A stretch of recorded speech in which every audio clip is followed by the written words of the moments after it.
et mes acclamations, mon enthousiasme. Viva notre bienfaiteur. Olé, olé.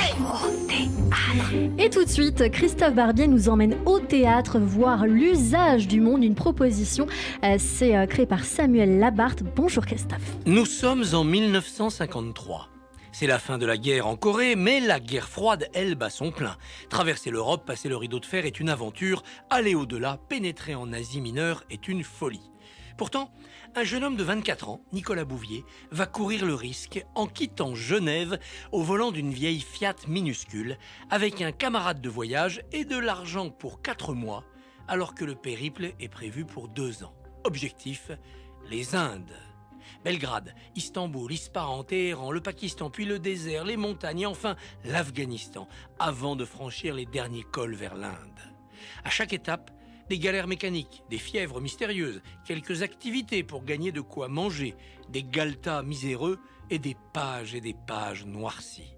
Cela donnera l'usage du monde, l'un des récits fétiches de tous les Globetrotters, l'un des chefs-d'œuvre de la littérature de voyage. Samuel Labarthe, au théâtre de Poche-Montparnasse, offre les mots choisis de Nicolas Bouvier sans quitter sa banquette ni son costume noir.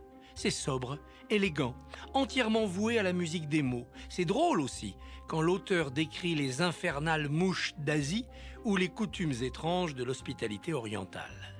L'exotisme est derrière l'acteur, sur le mur du théâtre, où sont projetées des images du véritable voyage de Nicolas Bouvier.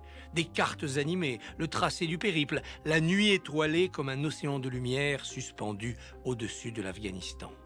Avec toute sa classe et la beauté grave de sa voix, Samuel Labarthe semble comme un aventurier revenu du bout du monde, enfin assagi et sédentaire, sans amertume ni tristesse.